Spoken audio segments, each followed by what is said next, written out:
Is the sound comfortable for everyone? Is the light comfortable for everyone? And are you comfortable? Well, you shouldn't be. The planet's going to shit in a handbag. No, that's just my John Lilly imitation. It's not me at all. In order to make sure we all understand the domain we're operating from here, I would like to talk a little about what it's like to be loaded, because I think that's the ground zero of what we're talking about. Psychedelics are like any other social phenomena. There are a lot of wannabes. There are a lot of people who are along for the ride. I'm sure the pagan community is no stranger to this phenomenon because there are certain residual spin-offs, if you proclaim yourself pagan, that are hard to obtain any other way. Similarly for being psychedelic. My notion of the psychedelic cosmogony, if you want to think of it that way, is it's like a bullseye.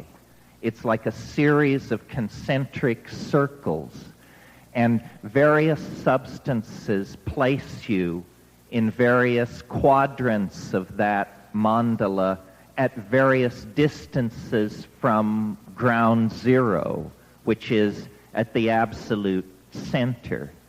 And nature, in her bounty, has provided various coordination points.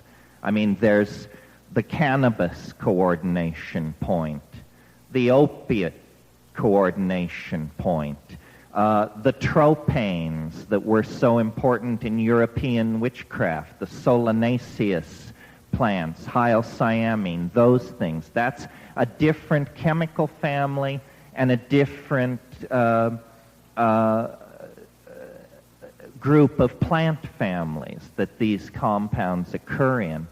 And I've been at this fairly steadily since 1964 and have tried to do everything with a certain level of attention and reverence, because I think that, it's all very fine to go armed with the knowledge of pharmacology, dose response, LD50, and all that.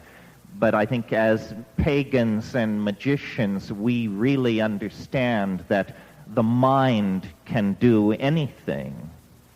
And there's a horribly frightening little passage in Jung somewhere where he says, the unconscious has 1,000 ways to terminate a life that has become meaningless. Meaning, you'll step in front of a streetcar or something.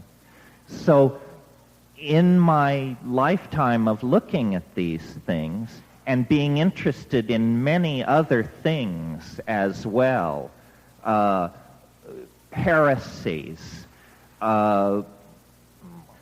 obscure backwaters of art history and literature,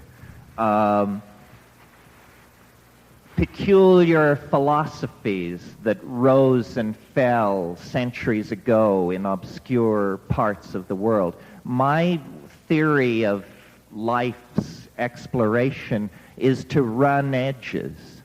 And I've mellowed over the years, but I used to say, if a book isn't 100 years old, you shouldn't read it. If a person isn't dead, you shouldn't worry about them. If they wrote in English, you shouldn't bother with them, so forth and so on. In the course of sorting out as many peculiar and bizarre possibilities as life could offer me in many places, my attitude was always critical. My attitude was always a show-me attitude. I don't believe in faith. I don't believe in belief. My favorite gospel story is the story of the Apostle Thomas, who was not present when Christ came the first time after the resurrection to the upper room. And then later Thomas came to the apostles and they said, the Master has been here. And he said, you guys have been smoking too much of that red lead. And then Christ came again. But in this conversation with the apostles, Thomas said, unless I put my hand into the wound, I will not believe it. And then time passed, and then Christ came again to the upper room. And he said, Thomas, come forward. Put your hand into the wound. And he did, and then he said, Lord, I am not worthy, so forth and so on. My conclusion about this story is that alone among all humanity in all times and places, only one person ever touched the incorporeal body of God. Thomas the doubter touched because he doubted. It was not necessary that the believers should be vouchsafed such a boon, but the doubter was awarded the supreme enlightenment. Okay, so much for that. So my thing has always been, whether you present me with a diet, a social arrangement, a society, a sexual conundrum, a work of art, my criteria is it shit or is it shinola? And I'm happy to give you the benefit of my personal life's experience proceeding along those lines. I want to talk about what to my mind is the quintessential hallucinogen, and consequently the quintessential spiritual and magical tool of this dimension, and that is DMT, dimethyltryptamine, a compound that occurs in the human nervous system. It occurs in many, many plants. It is the commonest hallucinogen in all of nature.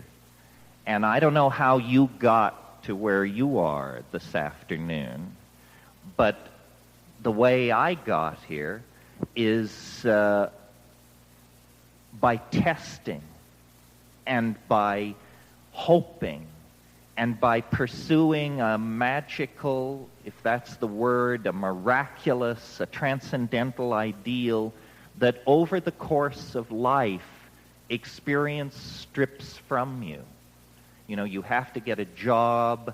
Your first love is not your last love. Slowly, this pristine, shining belief in perfectibility is eroded by the slings and arrows of outrageous fortune.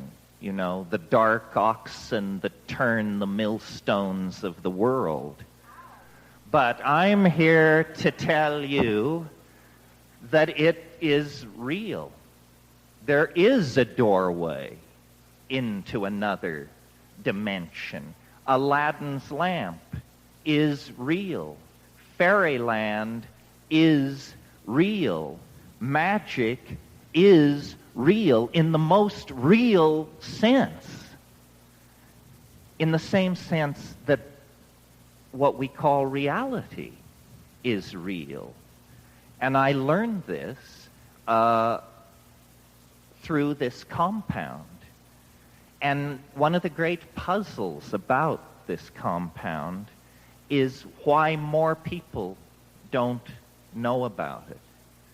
No brotherhood initiated me. No lineage reaching back to the fall of Atlantis brought me into its circle. Therefore, I feel completely free to say anything I want. Nobody has ever come to me and said, You are spilling the beans. You are telling the secret. A long, long time ago, and, we all have different opinions. This is mine. I hope it doesn't offend. But a long, long time ago, I took an oath to tell all secrets that came my way. Don't tell me a secret. I won't keep it. I'm against secrets. I'm against hierarchies, lineages, all assumption of special knowledge on the part of anyone in the presence of anyone else is abhorrent to me. I mean, I am a true anarchist, first and foremost. So, DMT, like all things in this world, has a physical body, a presence and a presentation. In this case, it looks rather like earwax. It is orange. It is crystalline. It smells vaguely of mothballs. And for my money, it is the lapis, the quintessence, the universal panacea at the end of time, has sent a reflection back through the temporal labyrinth, and wherever this touches, wherever this concresces, the mystery is fully present. So what is it then? Well, it's an experience, and I maintain it's the most intense experience you can have this side of the yawning grave, without doubt. I mean, people say, is it dangerous? Well, the answer is only if you fear death by astonishment. Yes, that's a joke here. It's not a joke there, because you find yourself literally holding your heart to verify that you have not, in fact, had a coronary thrombosis induced by wonder, terror, reverence, and astonishment. So, here it is, the quintessence, the orange thing. Was it transponded in from Arcturus? Was it handed down through some ancient eldritch brotherhood that found this secret before the pyramids were built? Who can say? Whatever it is, wherever it comes from, here's what happens when you allow it to pass through the blood-brain barrier of your own alchemical vessel, which is your body. The first thing that happens is that there is a sense as though all the air in the room had been sucked out. All the colors brighten. This is that increase in visual acuity that I made so much of yesterday. All edges become sharp. Distant things stand out in their clarity. This is at one toke. At two tokes, you close your eyes. You feel a sense of anesthesia seeping through your body. You close your eyes and you see a floral pattern rotating in space, usually yellow-orange. People who do this occasionally, and nobody does it a lot, call it the chrysanthemum. It's a floral pattern, like a pattern in a Chinese brocade. This forms and stabilizes, and then you either break through it or you require one more toke. And these are matters of physiology, shamanic intent, so forth and so on. The leather-lunged hash smokers among us have a leg up in this department. This is a spiritual discipline where the ability not to cough makes the difference between shunyata and, try again, Sam. So, you take, let us assume, a third toke, long and slow, through a glass pipe.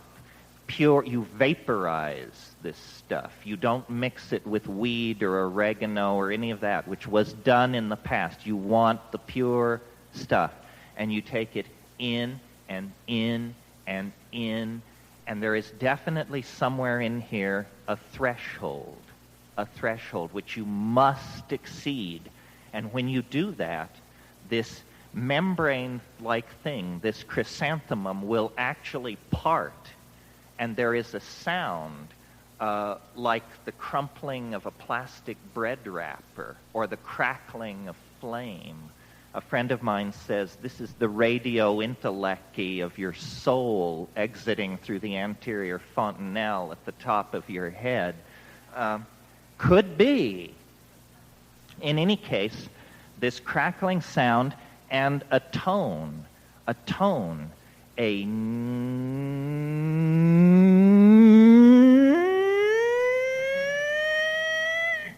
and then there's this impression of transition, and you're now 20 seconds deep into this experience. There's an impression of transition. It's as though there were a series of tunnels or chambers that you are tumbling down, being propelled by some kind of muscle behind you that is pushing you. I mean, yes, birth canal, yes, of course. But anyway, a tunnel.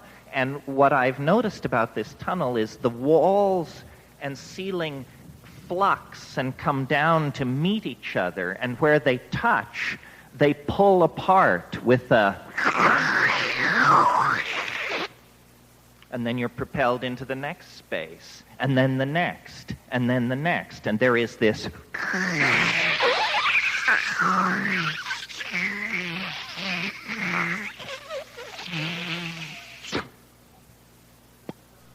Right. And then you are there. And this is what I want to talk to you about, because of all communities, I hope, perhaps collectively, singly, someone can say something enlightening about this. Then you are there, and where is there? It's underground. How you know this, you cannot say, but there is an irreconcilable sense of enormous mass surrounding you. In other words, you are underground. You're at the center of a mountain or something, and you're in a room which aficionados call the dome. And people will ask each other, did you see the dome? Were you there? It's softly lit, indirectly lit, and the walls, if such they be, are crawling with geometric hallucinations, very brightly colored, very iridescent, with deep sheens and very high reflective surfaces. Everything is machine-like and polished and throbbing with energy, but that is not what immediately arrests my attention. What arrests my attention is the fact that this space is inhabited, that the immediate impression as you break into it is there is a cheer. The gnomes have learned a new way to say hooray. You break in to this space and are immediately swarmed by squeaking, self-transforming elf machines. These things which are made of light and grammar and sound that come chirping and squealing and tumbling toward you, and they say, hooray, welcome, you're here. And in my case, you send so many, you come so rarely. and my immediate impression, no matter how many times I do this, and I've done it maybe 30 or 40 times, which isn't a lot in a lifetime of worshiping it, my immediate impression is that they are welcoming. There is something going on which I've over the years come to call love, LUV, not light utility vehicle, but love that is not like eros or not like sexual attraction. I don't know what it's like exactly. It's almost like a physical thing. It's like a glue that pours out into this space. And my immediate impression in there is I'm appalled. I'm appalled at how far I've come. And one of the strange things about DMT is that it does not affect your mind in the ordinary sense, in that, you know, drugs, they make you giggly, they frighten you, they stimulate you, they depress you. DMT does none of this. You go to that place with all your groceries. You're there, and you're there thinking, Jesus H. fucking Christ, what is this? What is it? And you're thinking, you know, I must be dead. I've done it this time. The psychedelic mantra, I've done it this time.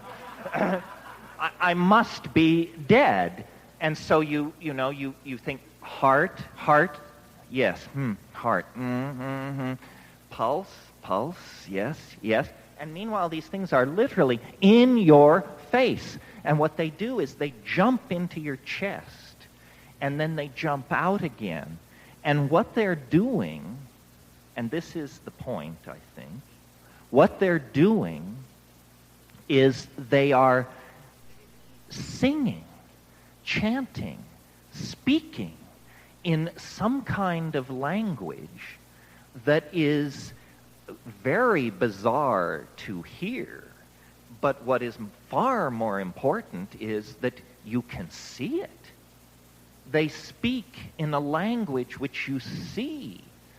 And this is completely confounding, because syntax is not something you ordinarily reach out and touch.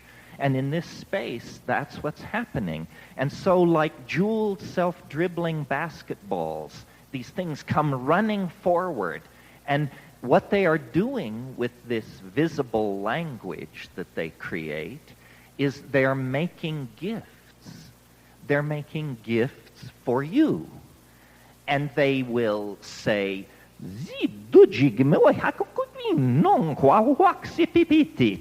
which condenses as something which looks like a cross between a sop with camel, a Havana cigar, a piece of abalone, an opal, and nookie, and they offer it to you.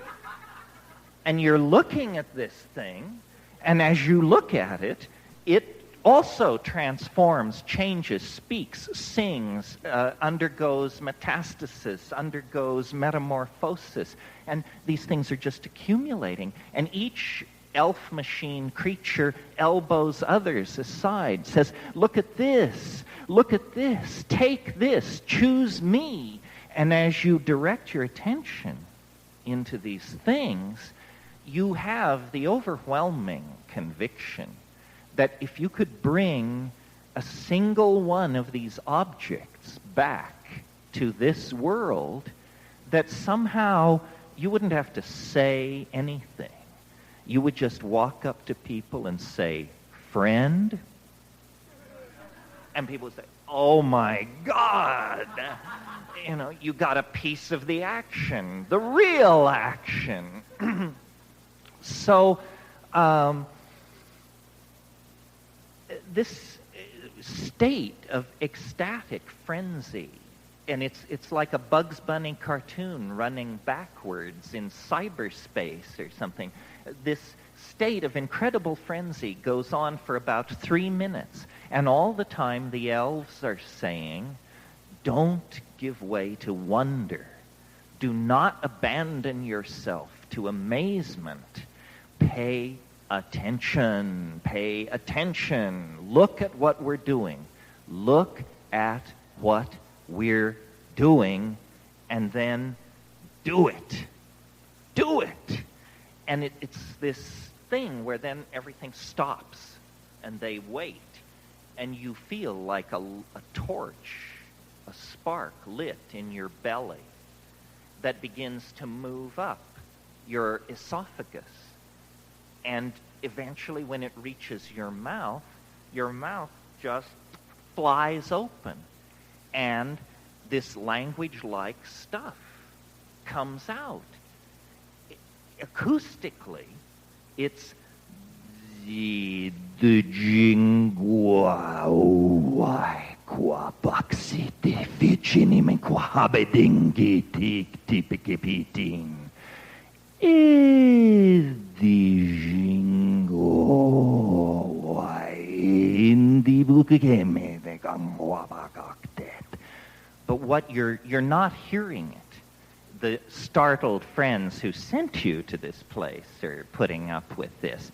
What you're experiencing is a visual modality where these tones are surfaces, shading, colors, insets, jewels. You are making something.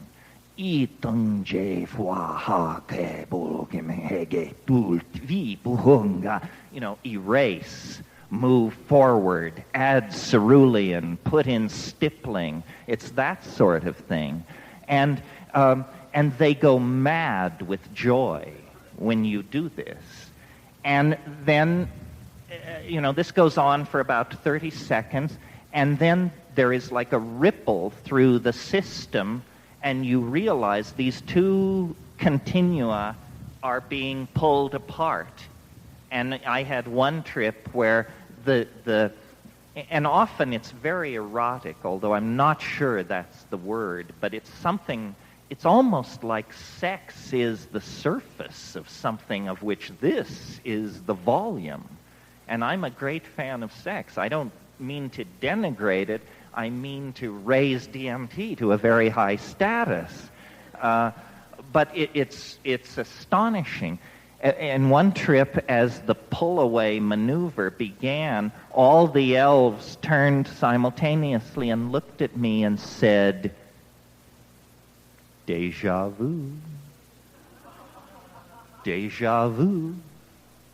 So, this is an experience which in some form, it will be different for each one of you, but in some form, at least what will be similar to my description is how dramatic it will be. It will hit you as hard as it hit me if you do it right. This, to me, this experience is of a fundamentally different order than any other experience this side of the yawning grave. And why religions have not been built around it, why empires have not risen and fallen around the control of its sources, why theology has not enshrined it as its central exhibit for the presence of the other in the human world, I don't know. I can tell the secret. As you notice, nothing shuts me up. But why this is not 4-inch headlines on every newspaper on the planet, I cannot understand, because I don't know what news you were waiting for, but this is the news that I was waiting for. And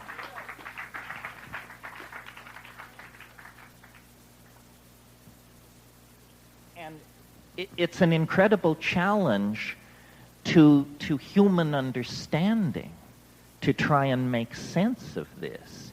And I started out, reading Jung, doing my Hindu, getting up to speed with all that, studying Zen Buddhism, studying shamanism. The thing that puzzles me about DMT is how little trace there is of it in the human world. I can't point to a period in European art or the art of some group of islanders somewhere and say that is very much like DMT. It isn't. And yet the DMT thing it's like an avalanche of orgasmic beauty, but a certain kind of beauty.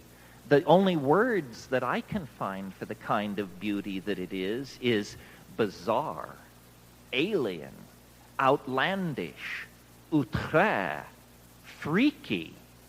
and at the very edge of what the human mind seems to be able to hold.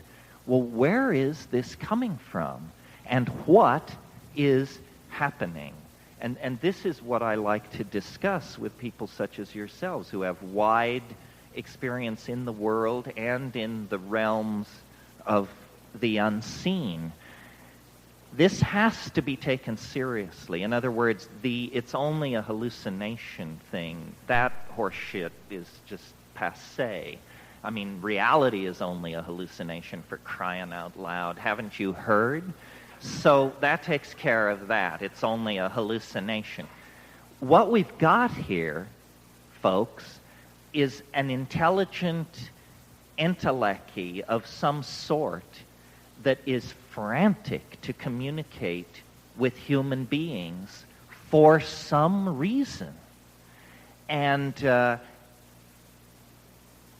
possibilities can be logically enumerated. I mean, what we've got here is either this is an extraterrestrial, evolved around a different star, possibly with a different biology, may not even be made of matter, came across an enormous distance sometime, maybe long ago, has some agenda which we may or may not be able to conceive of. This is it, the real thing. As the little girl said in Poltergeist, they're here. So that's one possibility. That's just one possibility. And I present these without judgment because I'm not sure.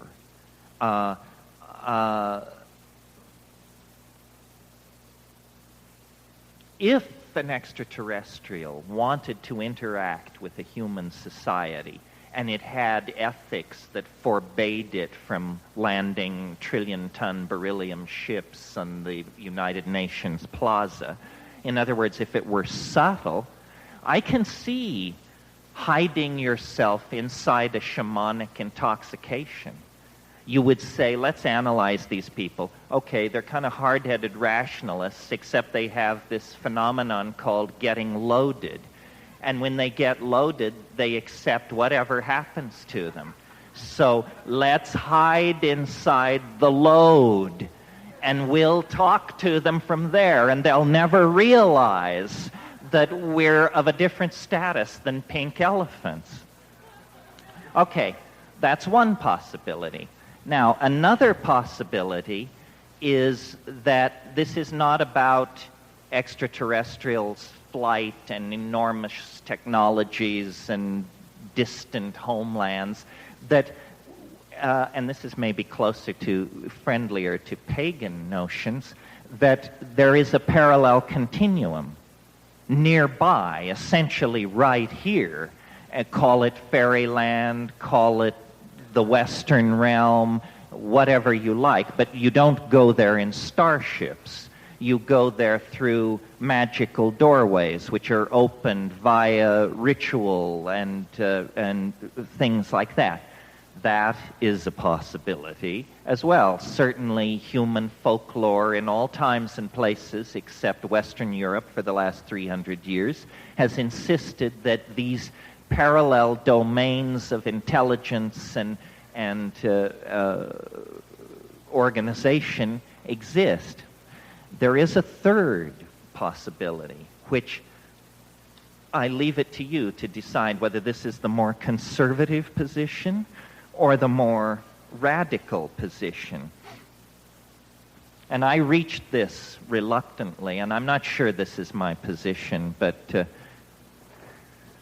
these things have these tykes, as I call them, these self-transforming machine elves, these syntactical homunculi, have a very weird relationship to human beings. First of all, they love us.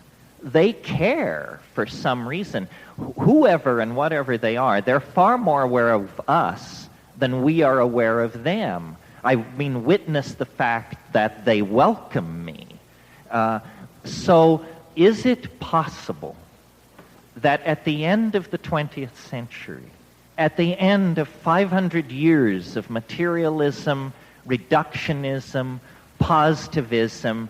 What we're about to discover is probably the least likely denouement any of us expected out of our dilemma.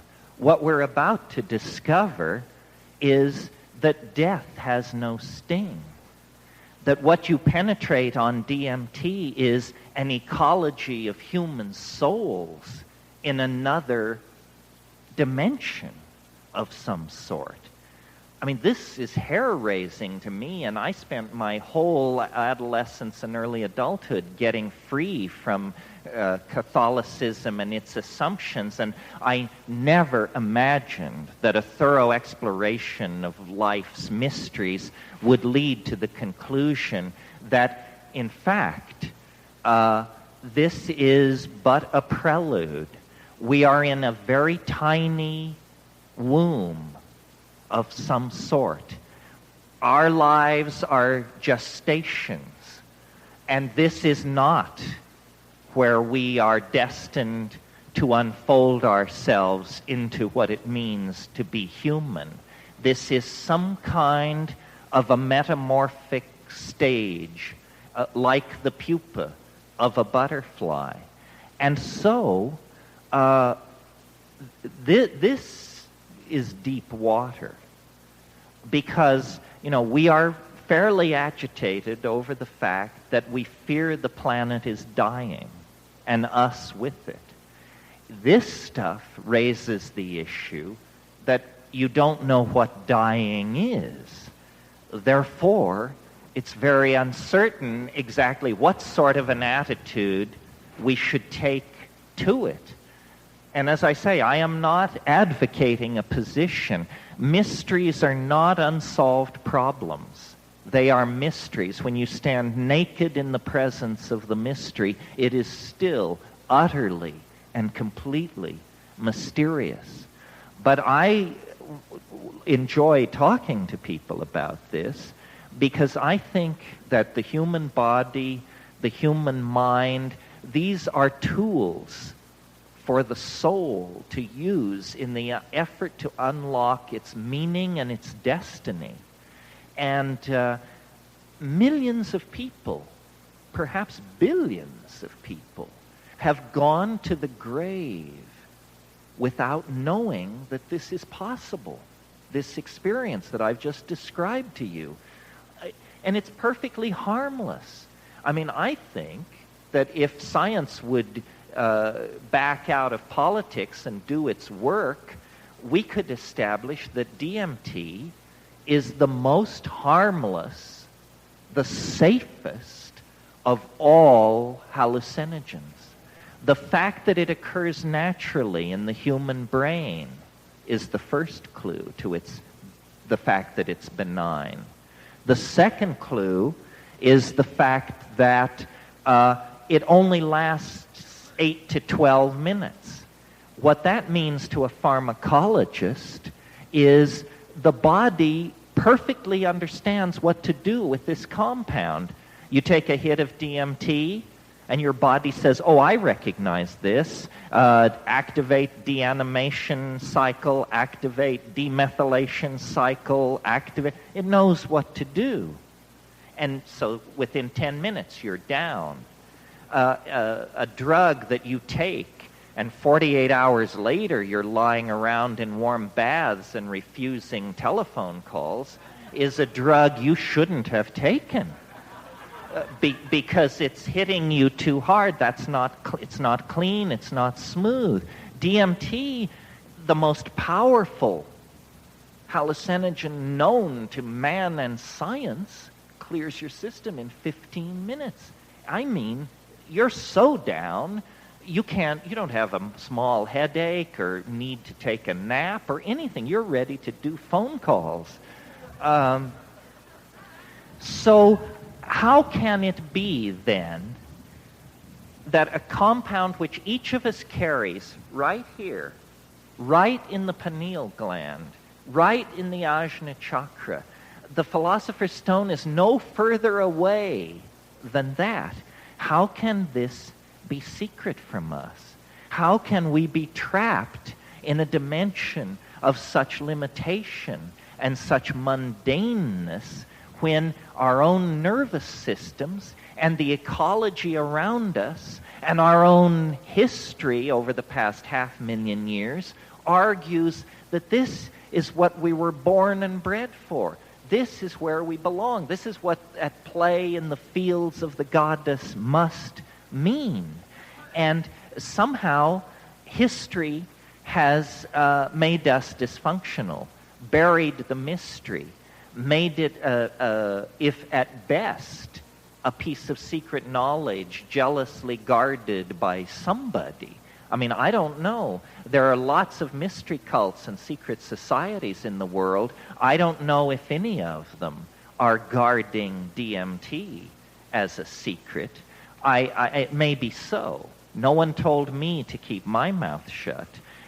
If a very suggestive short story, I'm sure many of you know and love the Argentine surrealist writer Jorge Luis Borges.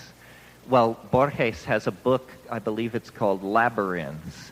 And in Labyrinths, there is a short story called The Sect of the Phoenix.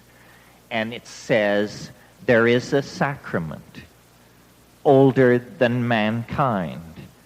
The sectarians have been the victims of every persecution in human history. And the sectarians have been the purveyors of every persecution in history. These sectarians are not identifiable by race or place or language or time. To the adept, the mystery appears ridiculous, yet they do not speak of it. One child can initiate another. It is orange. Ruins are propitious places. Do it in the moonlight, in the at the thresholds of buildings. And that's all it said. It's a page and a half. And it suggests, and see, here's the thing. I mean, I am not as articulate on this subject as I wish I could be. If this is not the secret that these lineages are guarding, then they're guarding an empty house. This is the secret. It is. It is. It cannot be anything else. It is the Neoplatonic one. It is the transubstantiant object, the panis supersubstantialis of the alchemists. And it's and I'm not saying that people have known about this for a long time. DMT is in many plants, as I said, but spread very thinly. And we don't have historical records of anyone ever concentrating it. I've done the DMT plant preparations of the Amazon, the snuffs, and the ayahuasca. And on ayahuasca, if it is heavily laced with the DMT-containing plant, after hours of breath work and drumming alone in the jungle, you can begin to open it up to the place the DMT will carry you to in 45 seconds in an Upper East Side apartment, whether you like it or not.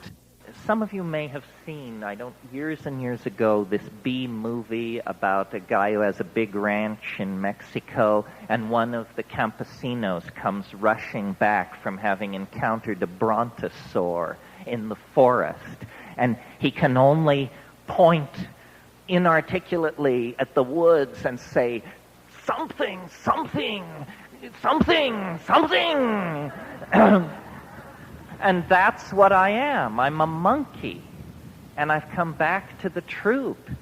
And I'm telling you, there's something over the next hill that is off the scale. Off the scale. And I have made it my business to, delve. I'm a delver. I'm a noetic archaeologist. The obscure heresies and strange rites and all of this stuff. Been there, done that. It's all pale soup compared to this. And so I hype it to you simply to try and inspire you to explore it. We are at the present state in the position of explorers of the New World 50 years after Columbus. We have notebook entries. We have partial maps, but we don't have a complete map of what this thing is. It's another dimension. It is literally another dimension. I took DMT to a lama of great accomplishment, not one of the grab-ass can of Budweiser welded to the good right hand lamas, but a real lama. This guy was over 90 when he smoked DMT, and he since his wheel has turned. And he said to me, he said, it's the lesser lights. He said, you can't go further into the bardo and return. And so I think that we stand at the brink of an enormous frontier. Call it incorporeality, call it non-material existence, or, bite the bullet. Call it death. But this is the frontier that we stand on the edge of. This is what history has been about. History has been some kind of suicide plot for 15,000 years. Not a moment passed that the plot was not advanced closer and closer and closer and closer to completion. And now in the 20th century, we see that this thing, this transcendental object at the end of time, this attractor that chose us out of the animal kingdom and sculpted the neocortex, opposed the thumb, stood us on our hind legs, gave us binocular vision. This thing is calling us toward itself across eons of cosmic time. We are asked to mirror it, and as we mirror it, we become more of its essence. And as we become more of its essence, we leave behind the animal organization that we were cast in the beginning. And what this is about, who knows? Is this a drama of cosmic redemption? Is it the transcendental other at the end of time? Is it a Gnostic demon? Is it Ildabuath? What is it? We do not know. But I really believe we are in the era when we will come to know. And what the psychedelics are periscopes in the temporal dimension. If you want to see a little bit into the future, elevate your psychedelic periscope outside of the three-dimensional continuum and peer around. For thousands, if not hundreds of thousands of years, we have been pulled toward this omega point. The earth is like an egg. It has come to its moment of fructification. The dawn that has been anticipated since we were herding our cattle across the plains of Africa is now upon us. The east is streaked with the blush of rosy dawn. It is coming upon us. And I think that it will redeem history. That history is not a nightmare. It is a passage. It is an initiation. Think of the fetus in the womb at the moment of transition. Surely it must despair. The walls are closing in. It's being crushed and strangled. Gone are the endless amniotic oceans of a few months before. The weightlessness, the effortless delivery of food through the umbilical cord. Suddenly, it's just boundaries and agony and crushing pressure. That's where we are. And we are going to have to shed history like a snake sheds its skin if we want to slip off into hyperspace, where I think all of magical humanity is awaiting us and cheering us on, lending their weight, They're all out there, Proclus and Plotinus and Plato and Hypatia and Henry Cornelius Agrippa and John Dee and Robert Flood and Eliphas Levi. They're all out there pulling for us.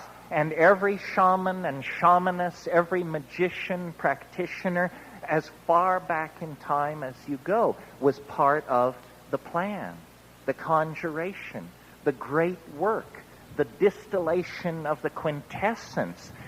History is a magical invocation. And at the end of that invocation, if it is correctly done, all boundaries will dissolve into the stone, the lapis, a transdimensional vehicle that can move through space and time, that is the collectivity of all human souls, free at last in what William Blake called the divine imagination.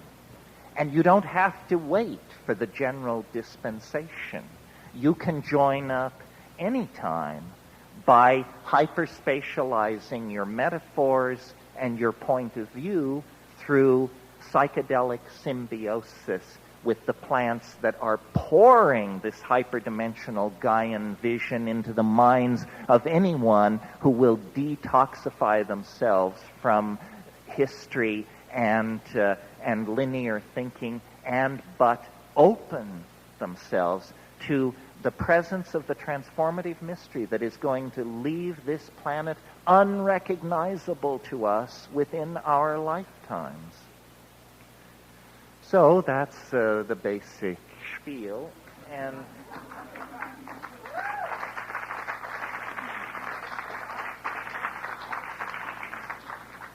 And I think it raises a lot of questions, and yours is first.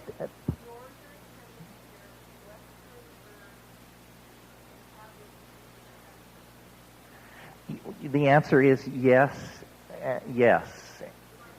The question is, are there herbs in the temperate zone that contain DMT? And yes. There are certain grasses, Phalaris arundinacea, Phalaris tuberosa. These can be ordered from plant dealers or gotten, ironically enough, from agricultural experiment stations, because these are pasturage grasses. A lot of people are doing wonderful work right now learning how to make DMT preparations out of native plants. The mature Phalaris grass, it's very diffuse, the DMT. So what people are doing is they're getting the seeds and they're sprouting them in a sprouter. And then they're taking the sprouted seeds and air drying them. Well, you can imagine how powdery sprouts become if you air dry them. Well, then you can powder up a handful of these sprouts and twist that into a bomber and come very, very close to the flash point. The other thing, since I'm talking to recipe-oriented magicians, the other thing you need to understand if you want to work in this area is that the DMT can ordinarily not be taken orally because there is an enzyme system in your intestines called the monoamine oxidase system. Then it will destroy the DMT. But the good news is there are certain compounds called monoamine oxidase inhibitors. Didn't you know it? If you take a monoamine oxidase inhibitor and then you take DMT, the DMT will survive the gut and pass into the bloodstream and pass the blood-brain barrier. So here is a very important piece of practical information I'm about to give you. If you want to inhibit your monoamine oxidase in order to make DMT trips longer or mushroom trips longer and more intense, or to activate DMT if you only have a little bit of it, then what you should get are the seeds of Pergamum harmala, Pergamum, Pergamum harmala, Harmala. You can either order it under that name from seed dealers or go to an Iranian market and buy what is called hurmal, Hurmal. This is simply Pagaman harmala seeds. They use it as an incense to fumigate rooms. But 2 grams, don't take more. 2 grams of this, macerated in a mortar and pestle with spring water taken from a spring at the new moon near a crossroads, will inhibit your MAO. It will inhibit your MAO. Consequently, then when you smoke the bomber of phalaris dust, it will grab on. Or you can even smoke mushrooms then, and they will grab on. So knowing how to inhibit MAO is one of the key techniques in this kind of herbal shamanic magic.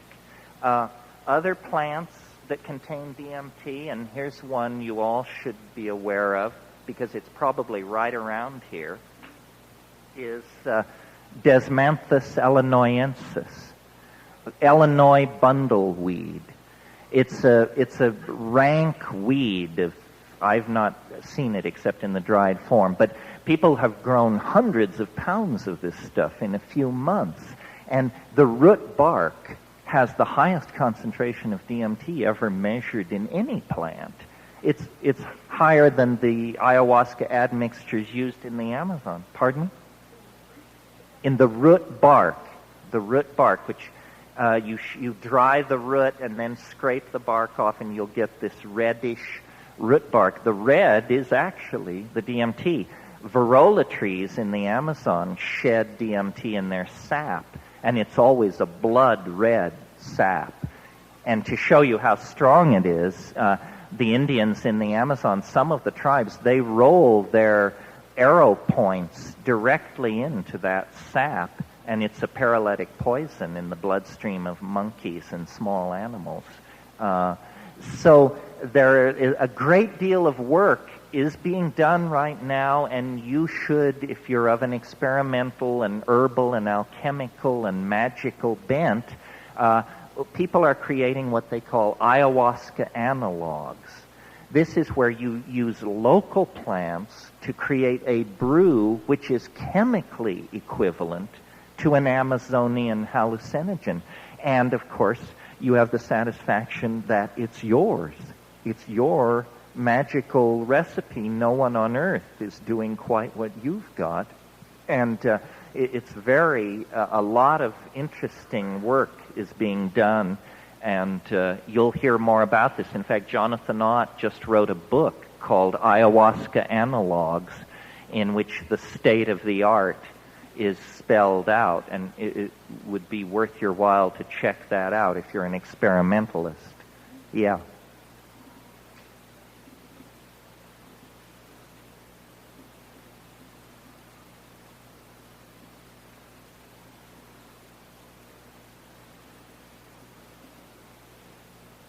The question is there a simple reagent test for the presence of DMT? The answer is sort of. You can do a paper chromatographic test, and all you need is a little UV light and some chromatography paper and some solvent dishes. I mean, it's at the level of a 7th grade science project. Yes, I don't know how much I should say on this subject. I'm probably about to say too much. But at one gathering I go to, one of the people who's a very regular part of that particular posse is a wheat breeder. So when he heard about the phalaris, he was a geneticist and a wheat breeder, and he has been working very quietly on his own to produce super strains of phalaris. And I think we will soon see super strains, because the underground community is incredibly creative in this area. The compound I talked about yesterday, Salvia divinorum, That's all underground work. Brett Blosser, the anthropologist who discovered it, is a complete freak. The chemist who extracted it, who would prefer I don't put out his name, is a complete freak. And the people who then did the confirmation studies, my brother and his band of performing pharmacologists, all freaks. So we do not take ourselves seriously enough. I mean, we have our scientists, we have our philosophers, we have our thinkers, our legal experts. We are a complete community. And it's no longer, in my mind, even necessary to publish in straight journals and to seek a pat on the head from, the American pharmacology community. They don't understand what these things are for anyway. Yes.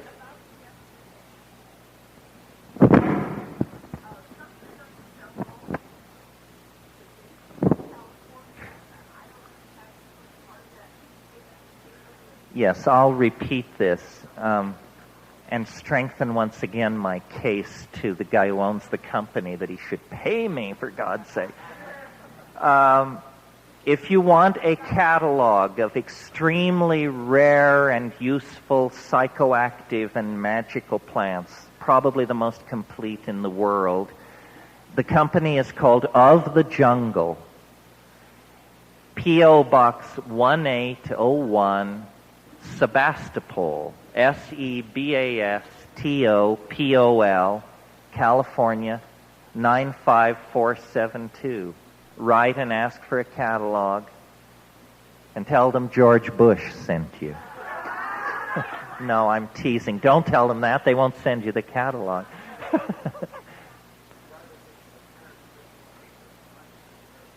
Well, I didn't mean to diss Castaneda as a metaphor maker. No, I think The Teachings of Don Juan is a tremendous book.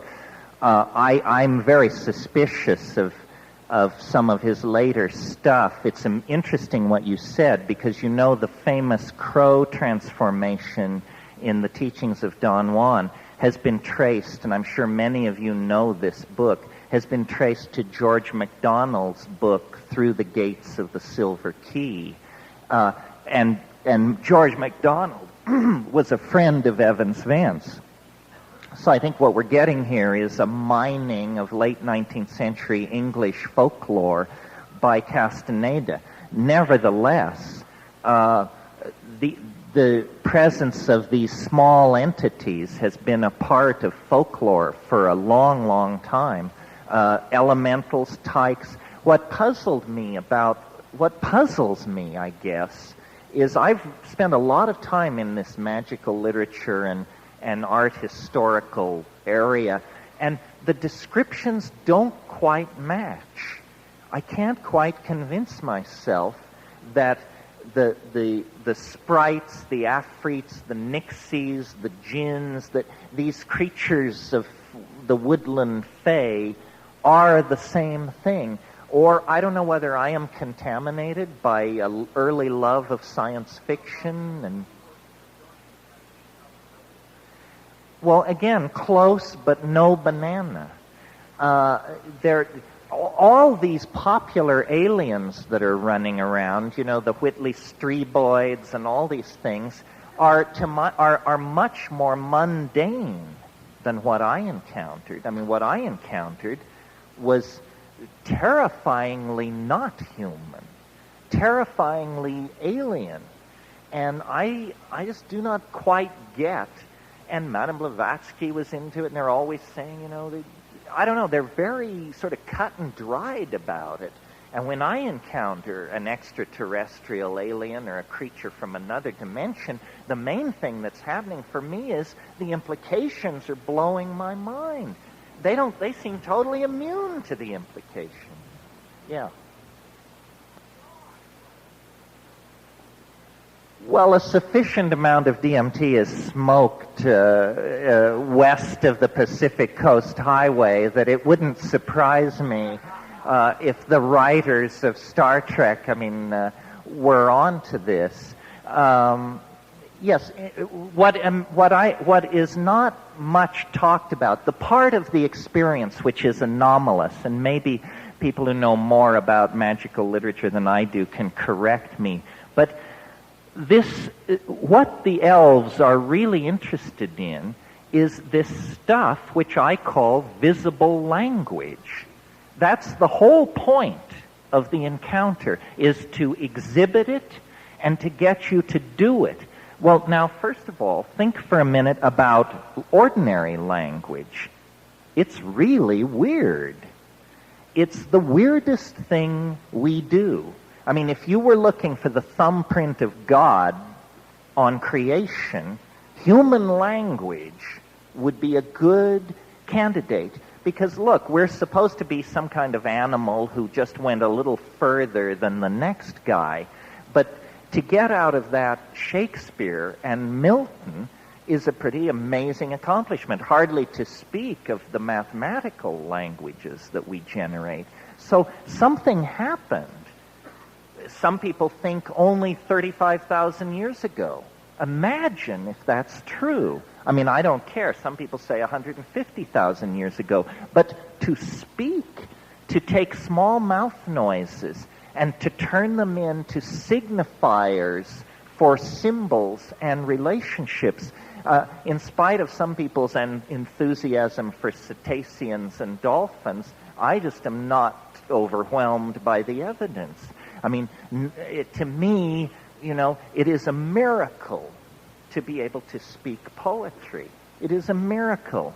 I mean, when Coleridge wrote, "And south and south and southward we fled, and it grew wondrous cold, and ice mast high went floating by as green as emerald."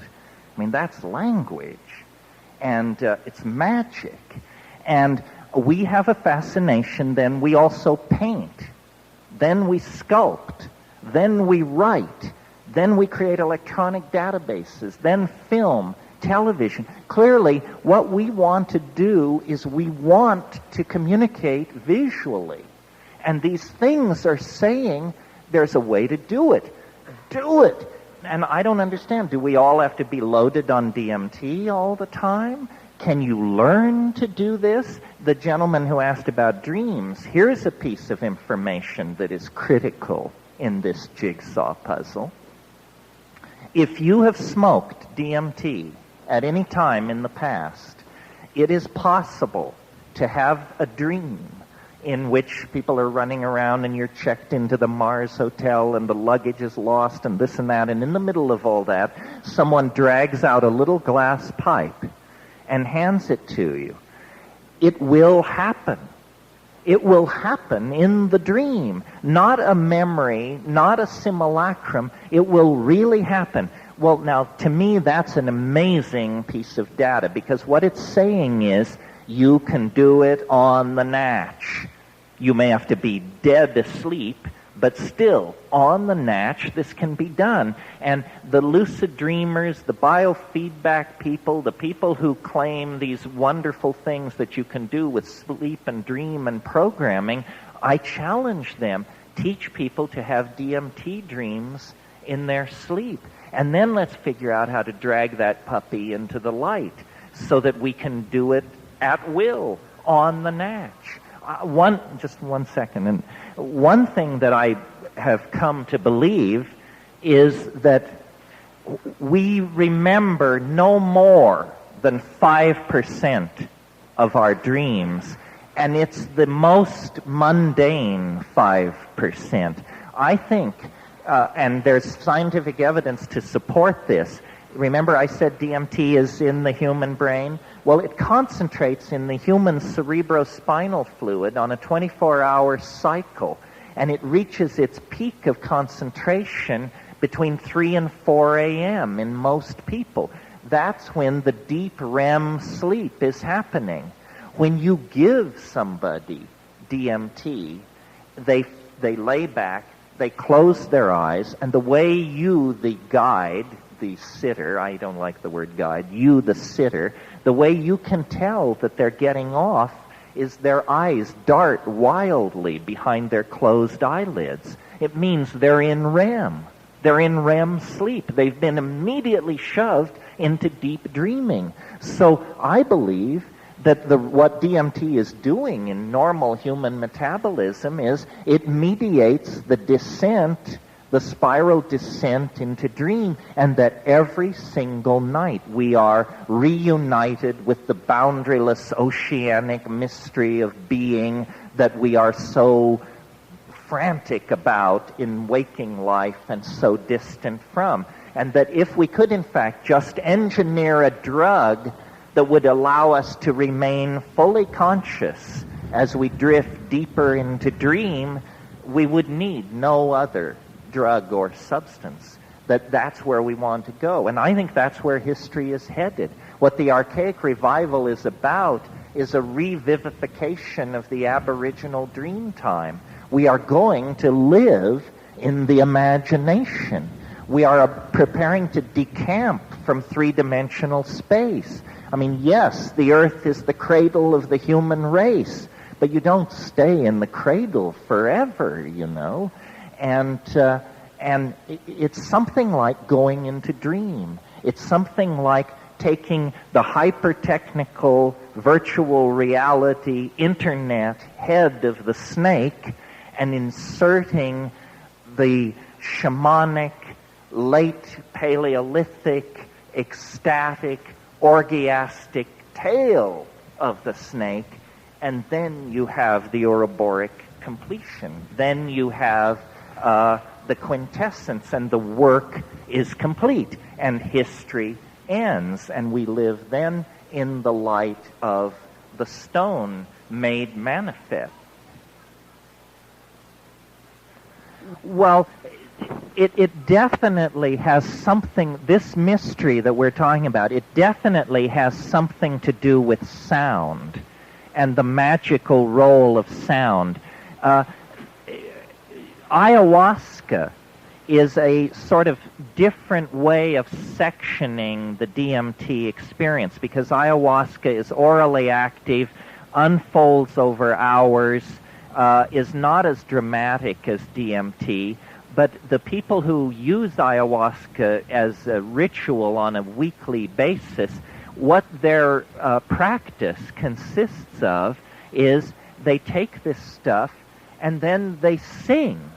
They sing like crazy. And then when they stop singing and people light a cigarette and take a leak and so forth, and you're listening to these conversations, you hear people say stuff about the shaman like, I liked the part with the olive drab and the silver, but when it became magenta and moved toward orange, I thought he was over the top. And you think, you know, what kind of a criticism of a song is that? And the answer is, sound has become a visually beheld medium.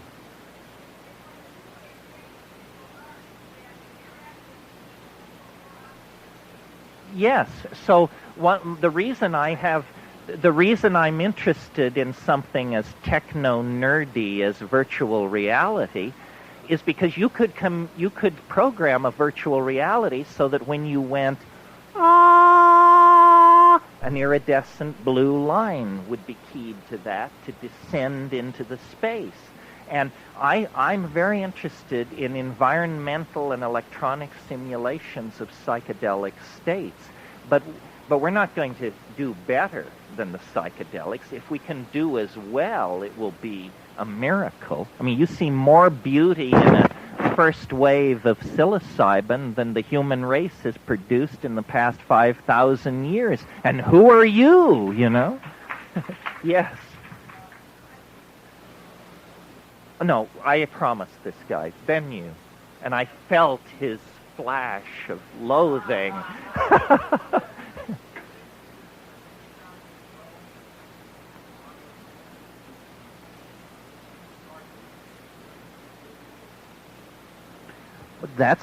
I hadn't considered that, but that sounds possible. I mean, we're definitely coming to some enormous cusp. And whether you think it's the cusp of cusps or just a big cusp, it's hard to say. Somebody faxed me. I got a fax right before I came here. I don't know who sent it to me. It was just an anonymous fax, but in huge letters it said, when you strip away the hype, it's just another concrescence. Yes.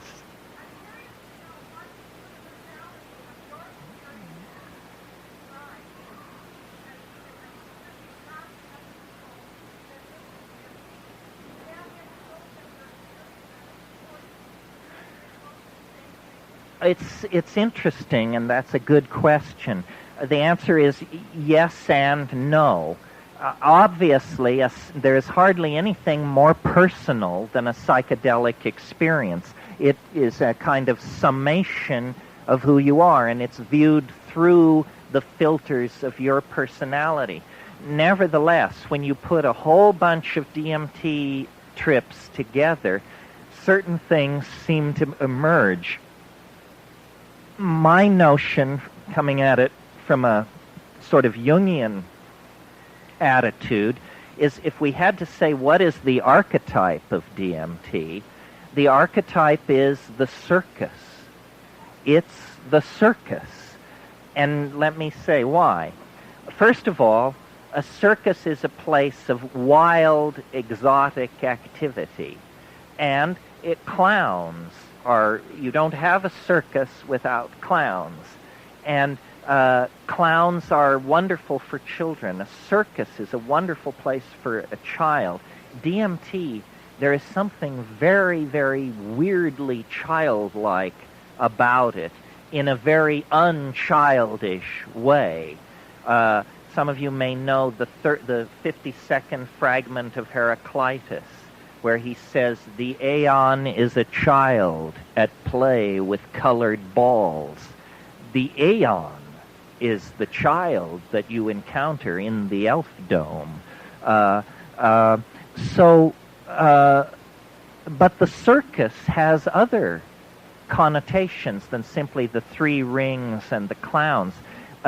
Eros is present, entwined with Thanatos, in the form of the nearly naked lady in the tiny spangled costume who is working without nets, hanging by her teeth up near the top of the big tent.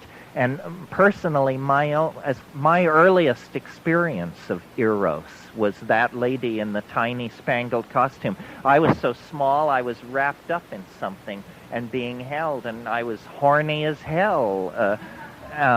So there's that, and then there is also, radiating off from the central ring, the freak show, the goat-faced boy, the lady in the bottle, and, the three-toed alligator kid, and all of that. That's there, the wiggy, weird, kinky, strange, alien stuff.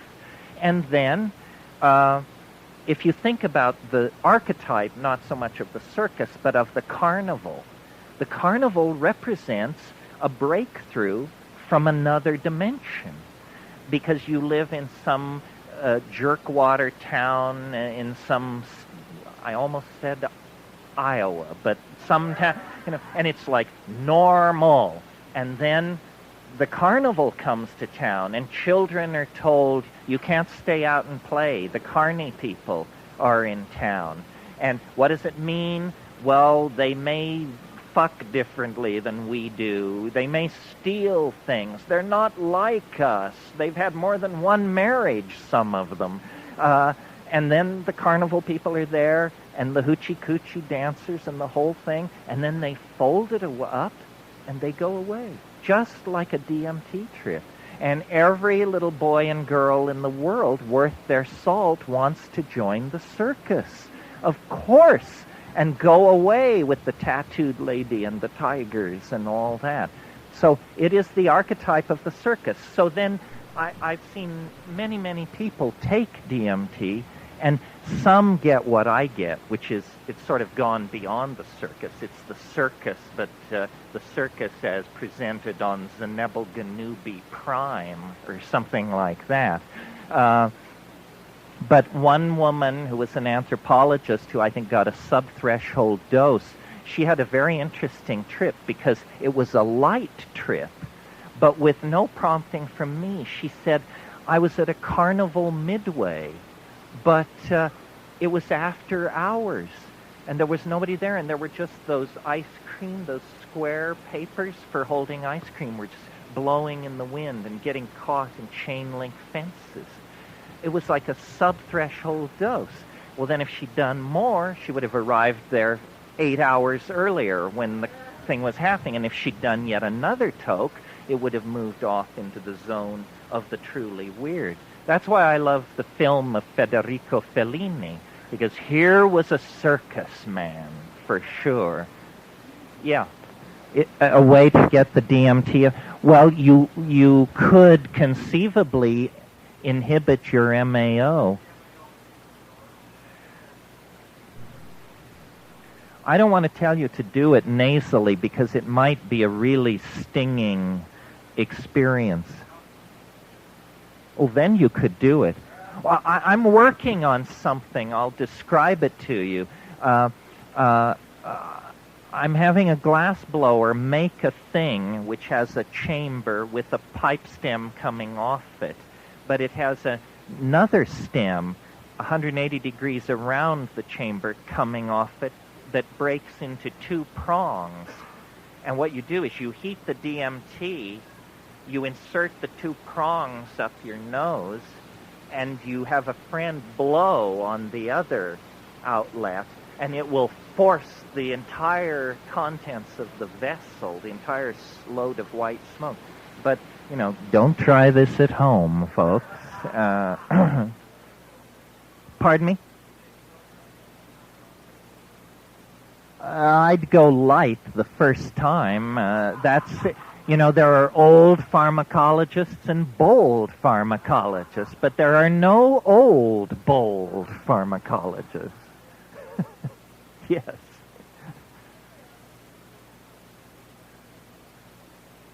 There are antidepressants that are MAO inhibitors, that's right, but I wouldn't use them for this purpose because what you want is what's called a reversible MAO inhibitor. And harmine, or harmaline, which is in the Syrian rue, is a reversible MAO inhibitor, reversible in 4 to 6 hours. Some of these antidepressants inhibit every molecule of MAO in your body for up to 3 weeks.